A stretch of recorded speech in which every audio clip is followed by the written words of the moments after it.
Merci de prendre le rendez-vous de l'information sur ESAE TV. Mesdames, Messieurs, bonsoir. Lors d'une sortie médiatique ce mercredi 30 avril 2025, le porte-parole du gouvernement béninois Wilfrid Léon Ngoumbédi s'est prononcé sur les récentes attaques terroristes perpétrées dans le nord du pays et les mécanismes mis en place par le gouvernement béninois. Les détails dans ce 19h. La Haute Autorité de l'Audiovisuel et de la Communication a procédé ce mercredi 30 avril à son siège au renouvellement des conventions de 6 stations radio. On en parle dans ce journal. À l'occasion de l'anniversaire de naissance de l'ancienne garde des Sceaux Rikiat Madougou ce 30 avril, les membres du Mouvement pour la Réconciliation Nationale, une association de jeunes béninoises et béninois patriotes, ont initié une messe d'action de grâce à l'église Mon Pasteur de Kadian de Cotonou. Plus de détails dans un instant.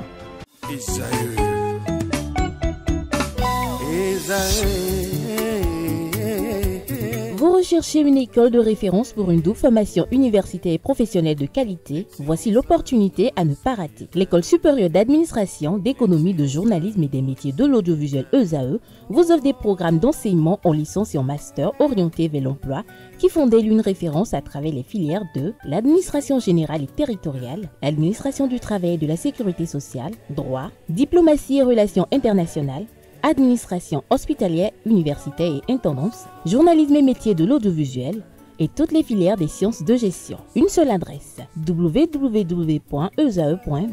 Rendez-vous dès maintenant sur nos campus ESAE Bedjromende au numéro 90 93 65 21 ou au numéro 98 98 14 00. Paracourt sur le numéro 52 46 12 12. Aboumé-Calavi au numéro 52 88 44 44. Akpakpa au numéro 52 88 33 33. ESAE, l'excellence à un nom.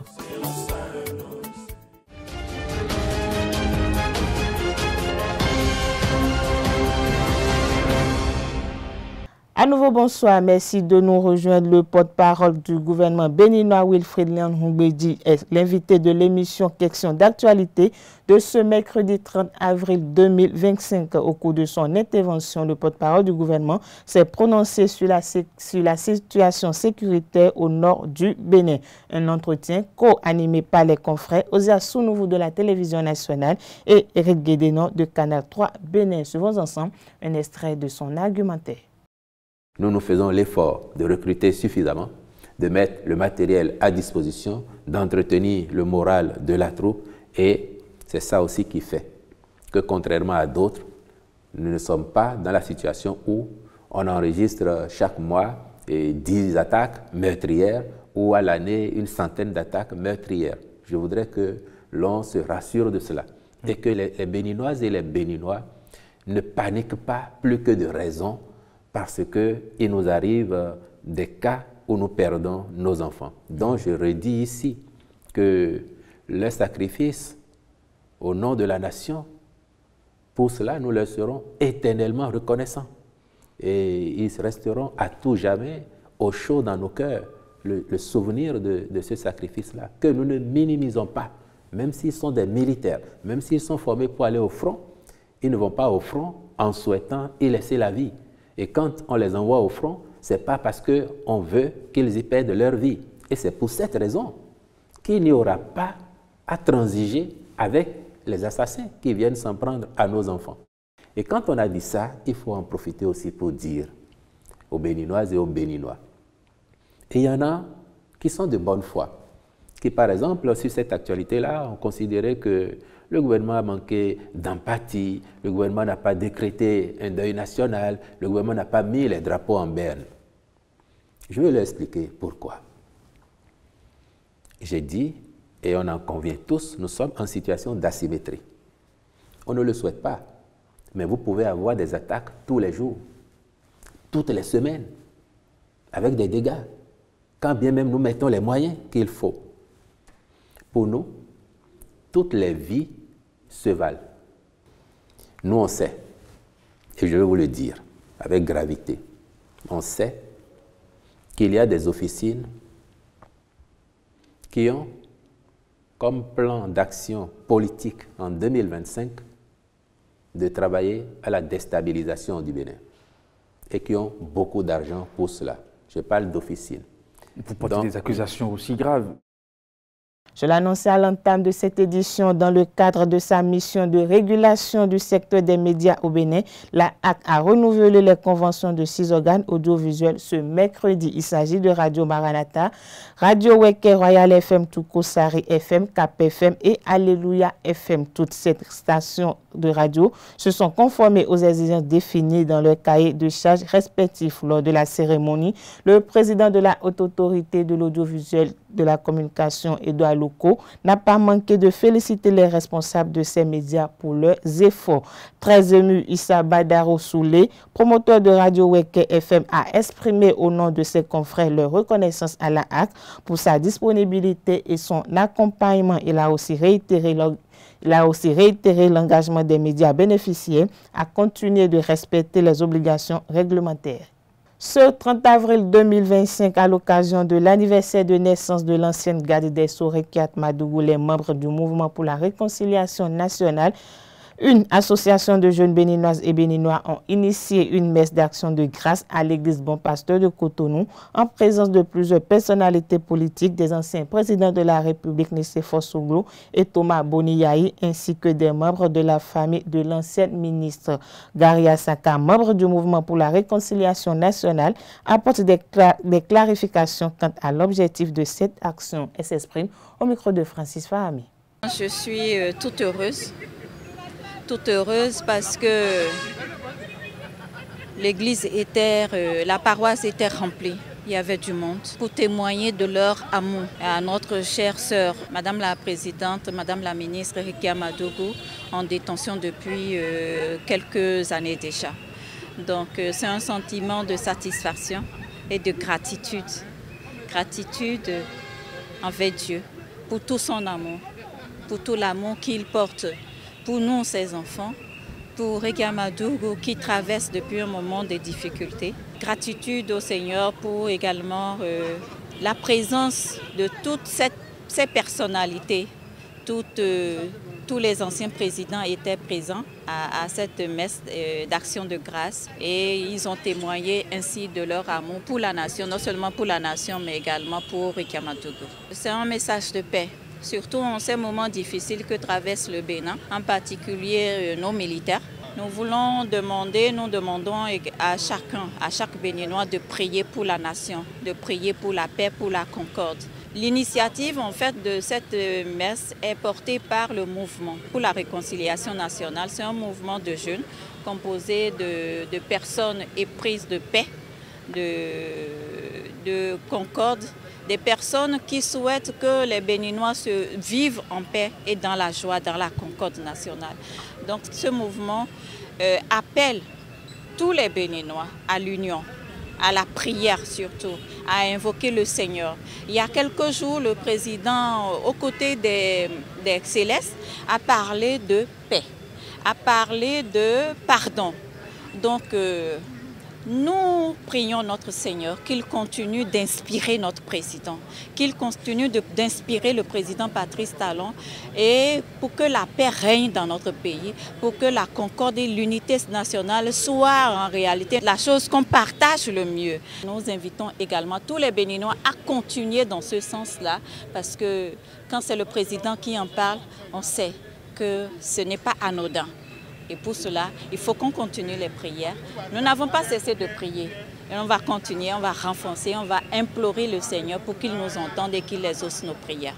Le président de la Cour constitutionnelle, le professeur Dorothée Sosa, a reçu en visite ce mardi 29 avril 2025 Rachid Erikbi, ambassadeur du Royaume du Maroc près le Bénin. Cette rencontre était l'occasion pour le président de la Cour constitutionnelle de manifester sa satisfaction quant à la qualité des relations entre le Bénin et le Maroc, invitant au passage l'ambassadeur à transmettre ses civilités à son homologue marocain. Au cours des échanges, Rachid Erikbi a exprimé au professeur Dorothée Sosa la volonté du Royaume du Maroc de consolider les relations existantes entre les deux cours constitutionnelle active au sein de plusieurs organisations internationales, les deux institutions collaborent déjà étroitement pour promouvoir les pratiques démocratiques exemplaires. Cette synergie s'inscrit dans une dynamique plus large de coopération chère au président de la République Patrice Talon et à Sa Majesté le roi Mohamed VI, qui œuvrent ensemble depuis plusieurs années pour le renforcement des relations entre le Bénin et le Maroc dans divers secteurs. Question d'actualité à présent. Au Bénin, la chefferie traditionnelle dispose désormais d'un cadre juridique après le vote et la promulgation de la loi numéro 2025-09 du 3 avril 2025 portant cadre juridique de la chefferie traditionnelle. On connaît désormais les royaumes, chefferies supérieures et coutumières officiellement reconnus dans notre pays. Reçu dans l'émission L'invité matinal de ce mercredi, le professeur David Kofi Aza, prêtre du FA et président du CONASEB, lors de son intervention, s'est prononcé sur cette loi qui interdit désormais au roi de faire partie d'une obédience politique. On le suit au micro de Abdelkader Achiro. Je ne pense pas qu'il y ait un royaume qui soit délaissé, parce qu'on connaît les royaumes qui existaient avant 1900. Donc, remonte jusqu'à 1894 ou 1897. Mais de toutes les façons, je pense que les royaumes qui existaient avant 1894 ou 1897 au sud et au nord du Bénin ont été pris en compte. Mais il faut dire que bien après ça, beaucoup de royaumes, par exemple les anciens chefs cantons que le blanc a installés après la colonisation, donc le fameux arrêté 102 du roi français qui a mis fin à toutes les royautés, les cantons qui ont été installés aujourd'hui se sont autoproclamés rois.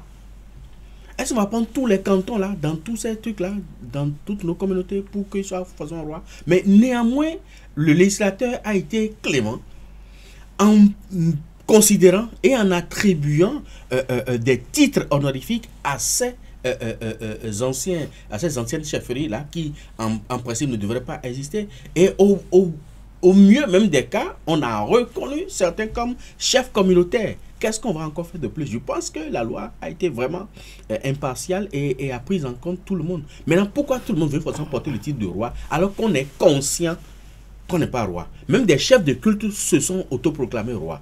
On est vaudounon. Le vaudounon n'est pas une majesté. Mais le vaudounon veut qu'on le reconnaisse en tant que roi. Comment un vaudounon peut être un roi? Non, c'est un vénérable. Le roi, c'est d'abord une institution territoriale, historique, logistique. Nous avons des rois où leur royaume se limite à leur chambre à coucher. Non, un royaume, c'est un territoire. Un roi, c'est un territoire. C'est un patrimoine historique. Et c'est des prouesses historiques que le débutant, donc le précurseur, avait déjà opéré, qui reste, dont on a les traces. Mais il y a des royaumes où on n'a aucune trace de l'existence de ce royaume-là, en dehors de leur maison. Il y en a même que la maison où ils occupent là, ils ont acheté la terre pour construire. Comment tu achètes une terre quelque part, tu construis récemment encore, et puis tu dis que tu es roi de la localité? Ça n'a pas de sens. Mais néanmoins, on a pris en compte et tout ça, tous ces aspects-là, on vous attribue le titre de chef communautaire. Mais je crois que ça suffit. Je crois que c'est normal. C'est normal parce que ça va permettre d'éviter beaucoup de choses. Lesquelles? Dans une même maison, vous pouvez avoir UPR, vous pouvez avoir démocrate, vous pouvez avoir Mouel Bénin, vous pouvez avoir Restaurer l'espoir. Vous pouvez avoir tout ça là dans une même maison. Mais le roi se lève pour dire, lui là, il est républicain. Mais les enfants de la maison ne vont plus se reconnaître en lui. Parce que le roi incarne l'unité. Parce qu'il ne faut pas oublier que le roi, c'est un pont entre l'égrégore visible, représenté par les hommes, et l'égrégore invisible, qui représente les défunts. Donc c'est lui qui fait la jonction entre les deux. Mais quand l'égrégore visible se dit, je ne me reconnais plus en ce roi-là, parce qu'il est devenu républicain, alors que moi je suis démocrate, il y a un problème. Ça va provoquer la dislocation de la famille. Et ce qui fait que, à un moment donné, certains ne se reconnaissent plus et se rebellent contre leur roi. Il faut qu'on arrête. Si on veut vraiment donner de la valeur à notre patrimoine historique, il faudrait que ça s'arrête. Effectivement, moi je pense que c'est mieux que les rois s'abstiennent de toute activité politique. La Confédération syndicale des travailleurs du Bénin CSTB a annoncé à travers un communiqué en date du 22 avril 2025 l'organisation d'une marche à l'occasion de la fête du travail du 1er mai à Cotonou. Au micro de Francis Fahami, le secrétaire général de la CSTB Kassamampo évoque les raisons de cette marche. Suivons-le. Nous avons effectivement, à travers un appel, invité les travailleurs du Bénin à se mobiliser pour célébrer le 1er mai 2025 comme d'habitude. C'est-à-dire que le 1er mai, qui est une fête internationale du travail, qui est en fait une journée, lorsqu'on dit fête, les gens ne comprennent pas. Ce n'est pas une fête pour aller danser, pour aller manger et autres. C'est une journée qui a été acquise de haute lutte par les travailleurs qui luttaient pour les 8 heures de travail. Vous entendez parler des massacres de Chicago. Donc, des gens se battaient, on travaillait toute une journée, puis après, on leur paye ce qu'on veut. Donc, les gens ont dû lutter. Et le patron, à un moment donné, a réprimé les luttes. Donc, lorsqu'on parle des massacres de Chicago, c'est les ouvriers qui ont été tués par la police sur demande donc de leur des patrons. Et c'est comme ça que cette lutte-là s'est généralisée. C'est allé en Europe, c'était aux États-Unis là-bas, allé en Europe, et ça s'est généralisé. Finalement, les 8 heures de travail ont été conquises. Et au Bénin aussi, nous bénéficions des acquis, donc des luttes que les autres peuples ont menées. Et ça fait que nous bénéficions donc de 1er mai. La CSTB a été, disons, reconnue comme confédération représentative, confédération en fait parlant au nom des travailleurs. Ça fait déjà plus de 30 ans. Nous nous battons pour défendre les intérêts des travailleurs sur tous les plans. Et c'est pour ça que le 1er mai fait partie des occasions où nous descendons, nous demandons aux travailleurs de descendre dans les rues pour exprimer leurs préoccupations. Exprimer d'abord leur ras-le-bol par rapport souvent aux problèmes qu'ils vivent. Et puis, nous marchons avec les pancartes qui consignent où sont consignées les revendications, les banderoles, les slogans, ainsi de suite. Alors, nous avons toujours marché et cette année encore, nous marchons. La particularité, depuis, disons, quand même quelques années, ce n'est pas seulement à Cotonou qu'on marche. L'année dernière, on a marché à Cotonou et ailleurs. Cette année encore, nous marchons à Parakou.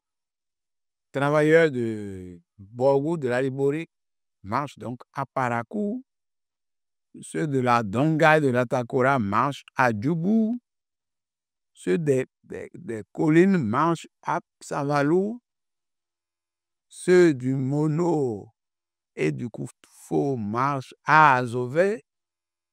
Et puis bon, donc les autres départements, la région méridionale sont invités à venir nombreux à l'Étoile Rouge pour marcher. Alors pourquoi marcher? Justice dans cette édition, le tribunal de première instance de Cotonou a condamné une femme ce mardi 29 avril 2025 à 12 mois de prison, assortie de sursis et une amende de 200 000 francs CFA pour usage de faux certificats. Selon les informations, elle est interpellée à la direction de l'immigration et l'immigration à Cotonou. L'acte de naissance figurant dans les pièces constitutives du renouvellement du dossier du passeport était faux. Poursuivi pour usage de faux certificats, la prévenue a comparé sans mandat de dépôt ce mardi 29 avril 2025 devant le tribunal de première instance de Cotonou. Selon ses dires, la prévenue dit ne pas savoir que l'acte de naissance était un faux. Fait de société dans cette édition, Agbedjromede, un individu en détresse a été retrouvé dans un état de santé critique dans la matinée de ce mercredi 30 avril 2025, présentant des signes visibles de troubles mentaux et de faiblesse corporelle. L'homme agonisant depuis plus d'une semaine a été pris en charge par les autorités locales, assisté des sapeurs-pompiers pour recevoir les soins appropriés. Remarque Djesougougbenou a suivi de près cette intervention. Voici son récit. C'est une scène devenue remarquable. Un homme, malade mental, visiblement en grande détresse, effondré derrière le jardin au quartier Agbedjromede. Depuis des jours, cet homme vivait sans traitement, livré à lui-même. Mais aujourd'hui, la situation a basculé. Le chef de quartier a alerté les secours et coordonné l'intervention. On m'a alerté que derrière le Jador, non loin de la Cour des comptes, il y a un vieillard qui est mourant depuis près d'une semaine. Alors j'arrive ce matin, constater effectivement le vieillard qui est là. Il n'est pas encore mort, il est bien vivant. Mais asthénique, il ne pouvait pas plus tellement parler. J'ai alerté la police qui est là. La police, à son tour, a alerté les sapeurs-pompiers qui vont arriver incessamment. Donc voilà où on en est maintenant.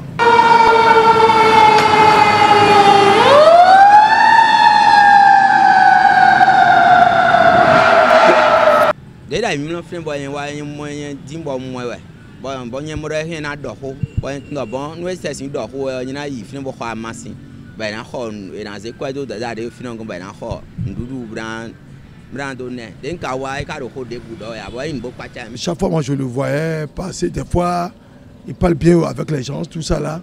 Mais à un certain moment, on a vu que, je ne sais pas si il est devenu malade, mais je ne sais pas si le truc qui est sur lui est devenu grave, je ne sais pas. Il s'est couché à côté de cette maison. Et depuis près de 2 semaines, la pluie tombe sur lui et le soleil, tout ça là. Mais fin des fins, on a vu qu'on ne pouvait plus rien lui faire. On est parti voir le chef quartier parce qu'on lui donnait de l'eau à boire, il ne peut plus, de la bouillie, tout ça là, il ne peut plus le faire. On est parti voir le chef quartier. Tout citoyen qui voit un autre en danger, qu'il puisse lui porter assistance. Quand quelqu'un est en danger, il faut lui porter assistance. Ce n'est pas forcément les autorités. Il suffit de dire à la police, voilà, il y a une situation bizarre dans tel coin, venez nous aider. Bon, c'est le message que j'ai adressé à la population. Maintenant, je souhaiterais qu'il y ait un forum avec les sapeurs-pompiers, parce que j'ai tenté d'appeler le 118 là, à plusieurs reprises et ils n'ont pas décroché. Il a fallu que la police les interpelle pour qu'ils décrochent.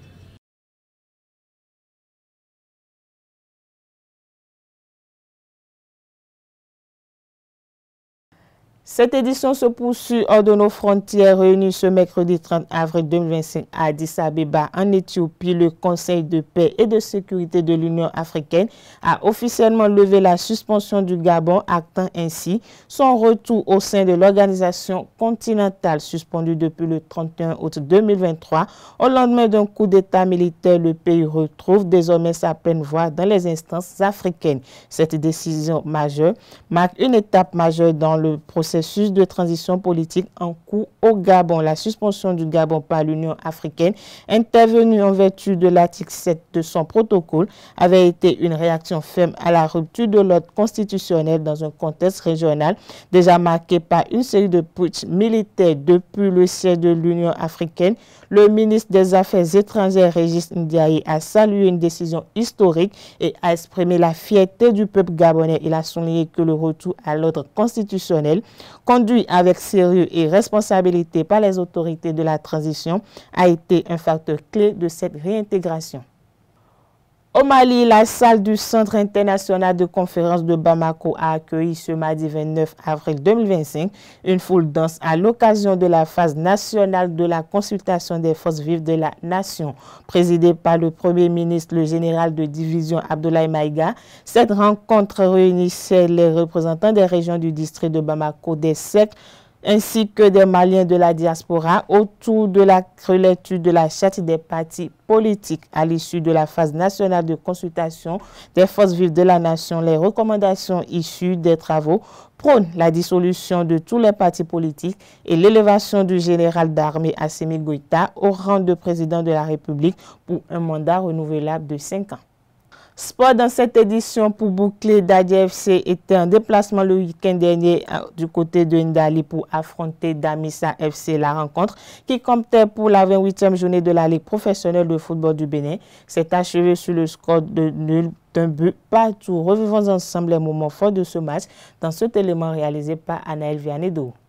Damissa Football Club et Dadje Football Club se séparent dos à dos au terme de cette 28e journée de la Ligue professionnelle de football du Bénin. Un match fort en intensité qui n'a connu qu'un score nul d'un but partout. Dadje FC était venu en conquête. 3 points à gagner pour conserver la tête du classement. Mais très tôt, Damissa sème le doute chez les hommes d'Aplahoué en trouvant le chemin des filets grâce à Peter et Dema.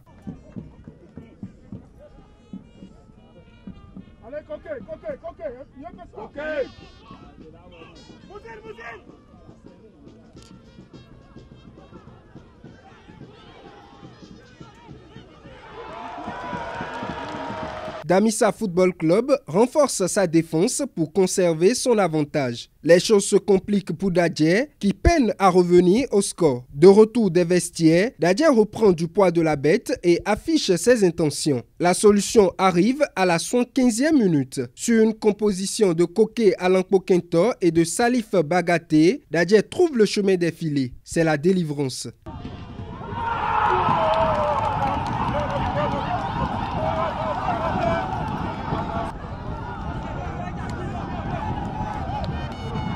Dadje retrouve la confiance mais ne parvient pas à prendre l'avantage. À la 80e minute, un fait de jeu qui pouvait changer le cours de la partie se produit mais pas de faute.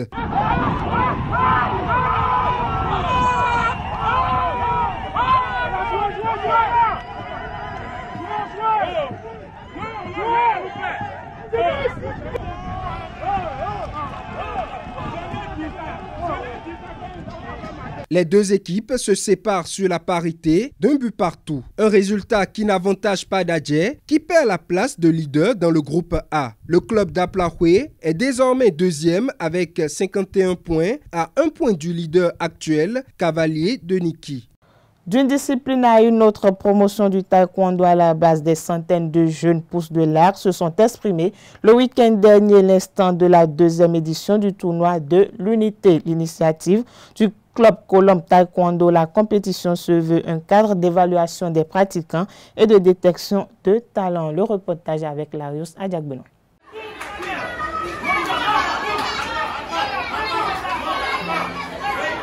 Environ 300 jeunes taekwondoïnes dans des catégories poussins, pupilles, benjamin, minimes, cadets et juniors du Bénin, du Niger et du Togo ont jaugé leur niveau sur la 2e édition du tournoi de l'Unité au gymnase de l'université Houdegbe à Agbangandan le samedi 26 avril 2025. Organisée par le club Colombe Taekwondo, la compétition s'est déroulée en Kiorigi et en Poncé. Nous n'avons pas pu prendre en compte toutes les catégories l'année dernière à cause de l'exiguïté de la salle et à cause aussi du temps de préparation que nous avons eu. Cette année-ci, nous avons voulu balayer toutes les couches des enfants, en commençant par les pupilles des moins de 8 ans. Donc ce fut un pari que nous avons réussi, que nous sommes en train de gagner avec la joie qui anime les enfants autour de cet événement. 300 combats environ ont servi de tremplin d'évaluation aux participants et à leurs encadreurs cette année.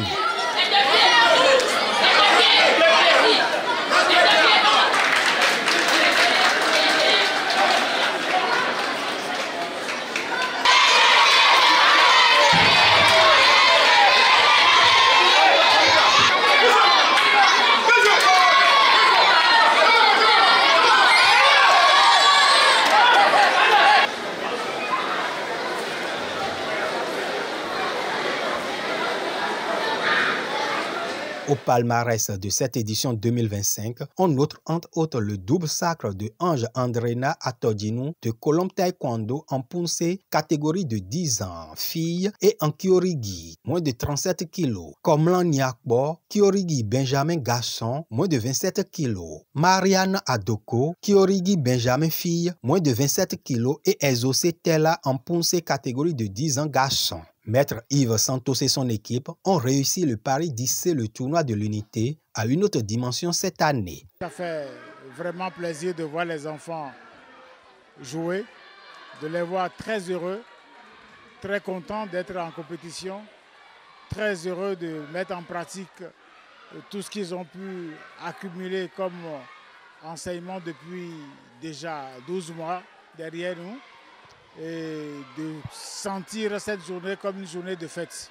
La marraine de la compétition se réjouit de l'engouement autour de la deuxième édition du tournoi de l'unité et son bon déroulement. L'année dernière, j'avais déjà été très impressionnée par l'organisation et par la détermination des enfants. Cette année, je suis encore plus impressionnée. Les enfants, enfin les pratiquants, autant dans le Pouncé que dans les combats, ont fait vraiment preuve de force, de courage et de discipline. Bravo et bravo à tous les entraîneurs et les organisateurs. Pour les prochaines éditions, j'espère qu'on pourra avoir encore beaucoup plus de pays, beaucoup plus de pratiquants et j'espère beaucoup plus de financement. Rendez-vous donc en 2026 pour vivre la passion des jeunes pousses du taekwondo lors de la 3e édition du tournoi de l'unité. C'est sous cette information sportive que prend fin cette édition. Merci de nous avoir suivis. Agréable soirée à tout un chacun.